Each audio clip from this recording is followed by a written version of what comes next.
Good morning. Today on Spotlight, we conclude our interviews with the major political party candidates for Michigan's U.S. Senate seat. So far, we've talked to Democrats Alyssa Slotkin and Hill Harper, and Republicans Mike Rogers and Sherry O'Donnell. Today, we share a recent interview I did with former Grand Rapids Congressman Jocelyn Amash. Why does he want to go back to Washington, D.C.? I asked him. And later on our Sunday morning program, everything you need to know before voting in Tuesday's primary. Our guest will be the state's chief elections officer, Michigan Secretary of State, Jocelyn Benson. It's Sunday, August the 4th. I'm Chuck Stokes, and this is Spotlight, America Votes.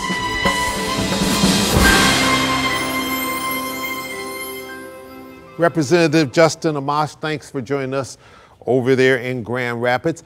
Say I pulled up to a stoplight and I look out my window and I look over and I say, hey, that's Jocelyn Amash. You've been a member of the Michigan House. You've also been in the U.S. Congress. And now I hear you're running for the Senate. Tell me why before that light turns to green. Because we need to make a change in Congress so that people are represented again. Right now, people at the top are deciding everything. It's just a few people. And what we need is senators over there. We're going to stand up for all the people, open up the process so everyone can participate, everyone can represent their community and their state. What would you like to do in terms of our economy? Or are you very comfortable the way our economy is right now? Because a lot of people are saying things are really good right now. I'm not comfortable with it. I don't think things have been great since COVID. There are a lot of times where we expect something to be open 24 hours and it's not open 24 hours anymore, as an example. So there are a lot of things that haven't quite come back, and there was way too much spending in Congress causing a lot of inflation. So what I want to do is make sure we get the spending down, get it under control, and ensure that we are not using our power as members of government, whether it's the federal government or the state government, to pick winners and losers, to try to decide who's going to get ahead and who's going to be left behind. The government really should stay out of that, reduce regulations, create an environment that's good for all people, and make sure we're caring about the average person, not just big businesses, not just those at the top, not trying to make sure we boost them at the expense of everyone else. Sure. Representative, one of the hottest issues in the campaign trail this year seems to be reproductive rights for women. Do we need a national abortion ban? We don't need one. I think we should handle abortion, handle that issue at the state level. The state governments, especially after the Dobbs ruling, should really be in charge of this issue, being the primary decider of how to handle this issue. And then the federal government should only step in if there's something really egregious happening at the state level. I'm living in this state for whatever reason. I'm now pregnant. I don't want to have this kid for whatever reason. I now have to figure out how to get to another state. I may not have the financial wherewithal. Does that make it more difficult? And is that fair? It can be more difficult for people, and this is the way our system is set up. Our system is designed so that 50 states will try different things, and sometimes states do the wrong thing, and there are other states that do the right thing, and we try to learn from each other and become better as a union. But when you have it all decided at one level, at the federal level, you can be really right, but you can also be really wrong for a lot of people. And so the most democratic approach, the way that works best on average, is to have things decided at the state level so that people who are close to you are making those decisions, your local representatives, rather than people who are far away from you. Is our immigration system broken? And if so, how would you propose fixing it? It's absolutely broken. My parents are immigrants. My dad's a refugee. And I think immigrants add a lot to this country. But we can't have people just streaming in through the border. We have to have a secure border, because if we don't have a secure border, when I'm out on the campaign trail or I'm in office and I'm trying to persuade people to address the problems with our immigration system, they're not going to listen if they think people are coming in, streaming in all the time. So we have to address that so that those of us who care about immigration, who want to improve the system and allow people to come here, can actually address this legislatively. You're of Palestinian and Syrian descent and that your parents immigrated here. Should we be giving more assistance, more military aid to Israel? So it's really sad and horrifying what's going on. And I don't think we should be giving more military assistance to all sorts of countries, including Israel, when they're involved in operations that are really doing a lot of harm to civilians. This has been a big issue for me as a representative in Congress when I served.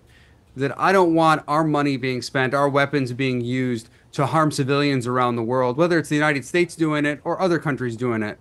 So we need to address this issue for all the people. I want to see a Middle East where Jews, Christians, and Muslims can live together in peace. That involves the United States using its diplomatic power, not imposing its will on other countries, but using its influence to say to other countries, hey, let's get together, let's work something out between all of you.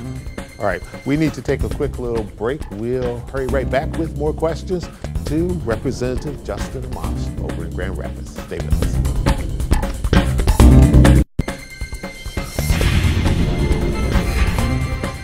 Welcome back to Spotlight, talking to former Michigan Congressman Jocelyn Amash.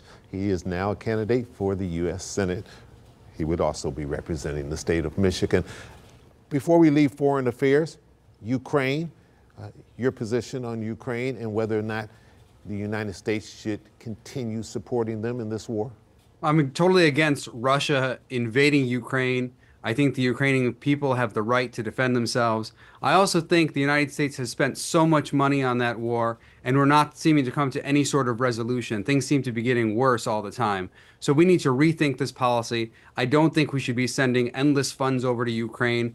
Right now, the United States is supplying most of the funding, most of the weaponry over there, and we don't really have any stake in it. So we have to make sure we are paying attention to what we're doing, providing a diplomatic channel for people, and trying to work some kind of resolution that will prevent further bloodshed. Closer to home, Mr. Amash, how do we make our communities and our schools safer? When I served as a representative, I used to visit a lot of schools, and the result was I saw some schools that were really well run and other schools that were very broken. And a lot of this had to do with how much the parents were involved. So we need to get parents back involved in schooling so that our kids can be safe and get a good education. Do you believe that democracy is a major issue in this election, or is people just making much too much of it? Democracy is an issue, but not necessarily in the way that a lot of people have been talking about it. It's important that we have a truly representative system. And when I served in Congress, what I saw a lot of the time was that our system was not very representative. There were a few people at the top making all the decisions. So for those of us who care about democracy, we need to make sure we have a government that actually works for the people, where all of your representatives and senators can offer amendments, can actually read the legislation, and can vote according to the will of the people within the bounds of the Constitution. And right now we don't have that. And we also need to protect a federalist system, meaning a system where powers are divided between the federal government and the state governments. That's a more democratic system. Have you had a chance to read the Project 2025 plan? And if so, do you support it? I haven't had a chance to read it. I think it's hundreds and hundreds of pages. It's pretty big. I haven't looked through it. I suspect that some of the proposals I disagree with very strongly, and some of the proposals I might agree with, but I haven't read it. I don't know enough about it. You were the very first Republican to vote in favor of President Trump's impeachment. If you had to do that vote all over again, would you vote exactly the same way? I would. My standard for impeachment is a pretty low threshold. It's probable cause that an impeachable offense has been committed. Former President Trump has said if he's reelected, that there's a very good chance that he would pardon those who were convicted of crimes in January 6th. You agree with that? I suspect there might be some of them who are deserving of pardons and others who are not. So it would depend on the particulars of the person, and I don't know enough about each individual case to say. Yeah. Do you feel as though the Supreme Court needs reforming? I like the way the Supreme Court works. I think it served as a good check on the executive branch and the legislative branch over the years. It doesn't mean it's always right. It has problems like any other branch of government, but I'd like to keep it as a non-political branch as much as possible, and I worry about meddling with the Supreme Court, legislative and executive meddling with the Supreme Court, may make it into a more political branch, which would be worse for the American people. Representative, you've been elected as a Republican. You then switched to became an independent when you were in Congress. You've also run for president as a libertarian, and now you're back running as a Republican for the U.S. Senate. Does that show political independence, or does that show someone who is politically confused? Well, I'm a principled constitutional conservative. My principles have been the same all the way through. I believe political parties are just tools to organize like-minded people to win elections. So we shouldn't look at political parties as something that demand our utmost loyalty. They're not the end here. You know, they're just a means for getting people into office, and we should look at them that way. What matters is the principles that the person has, and for me, my principles have been consistent. Are we backsliding on civil rights in this country, or are we right where we need to be? I think in some ways we're backsliding.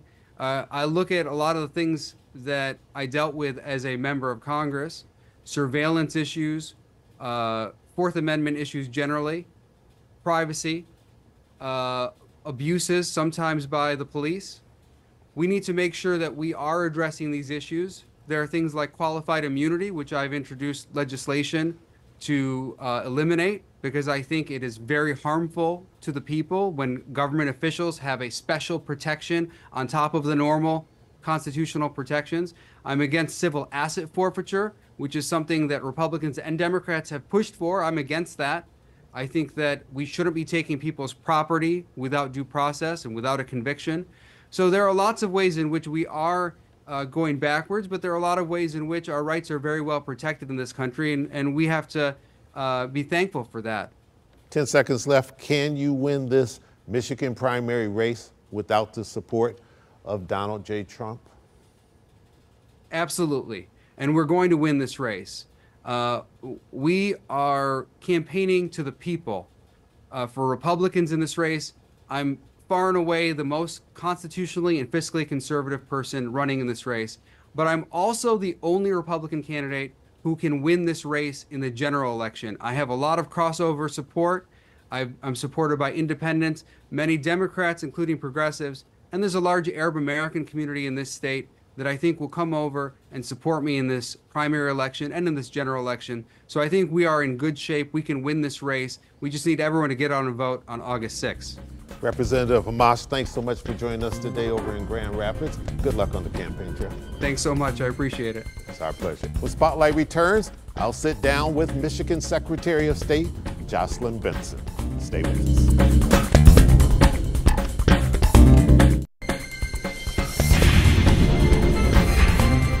Welcome back to Spotlight. Joining me now is Michigan's Chief Elections Officer, Jocelyn Benson, Michigan Secretary of State. Madam Secretary, thanks for joining us today on Spotlight, just a couple days before the primary election. You're doing okay? Yeah, we're having fun. I mean, it's been great to see people voting, taking advantage of this option to vote well ahead of the actual election day itself. And it just reminds me how much joy can come from seeing voting go so smoothly and easily for everyone all across the state. From your lips to God's ears. Question, today, Sunday, August 4th, is the final day of early voting. A lot of people are probably thinking, wait a minute, Sunday.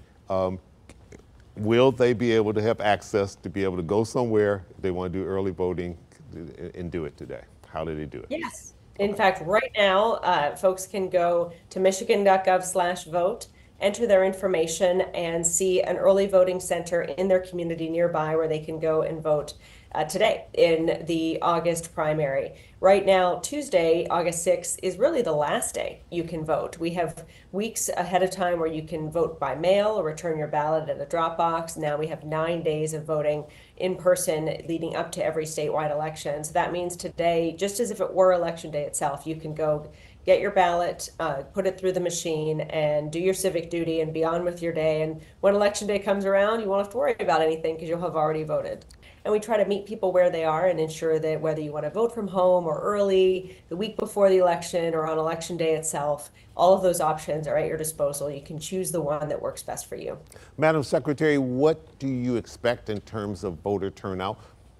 Well, interestingly, in 2020 and in 22, we saw abnormally high turnout. We love to see high turnout, but noticeable spikes in turnout is a direct result of having these additional convenient options to vote.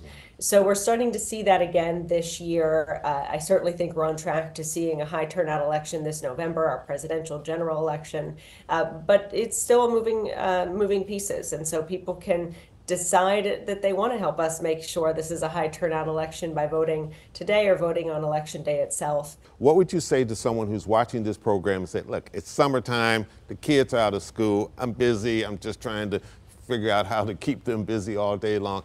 I'll wait until November. Why is August primary so important in the voting process?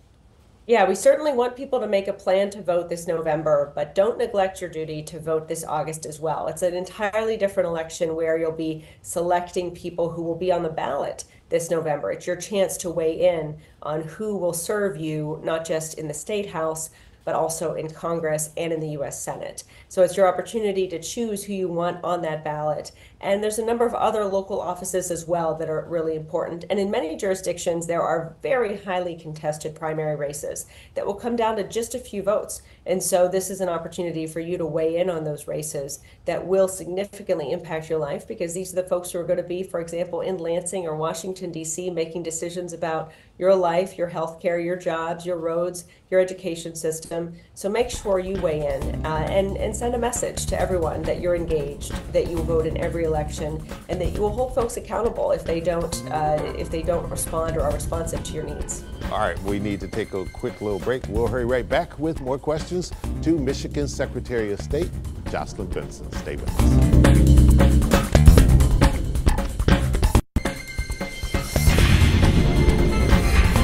And if people have confusion about, okay, where's my polling place? Where do I go to vote? Has my polling place changed?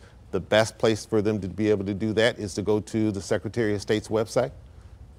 Michigan.gov/vote. That's your one-stop shop for all your voting needs, from checking your registration to tracking your ballot if you voted through the mail, or finding your early voting center or your local polling place, or even just viewing a sample ballot so you can begin doing that research and decide how you're going to cast your vote. All of that is available at Michigan.gov/vote. And then you have additional questions for your clerk. You can get your clerk's information right there as well and call them as well.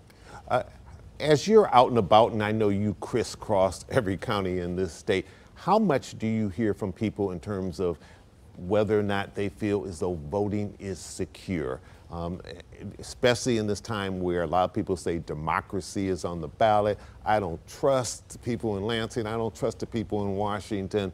What can you do to reassure them that voting is secure and that it's not a fixed deal?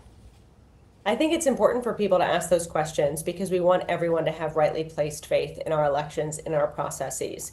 We invite folks to observe the testing of voting machines before any election, or consider serving as an election worker yourself, so you can see firsthand just how many protocols and checks and balances we have in place to ensure that only valid votes are being cast and counted in every election. Our post-election audits as well will go through that process for folks who want to follow that. But questions are important, and we want facts to rule the day. And so citizens can get information from their local clerk or ask questions as well. And you can also go to Michigan.gov/SOS fact check.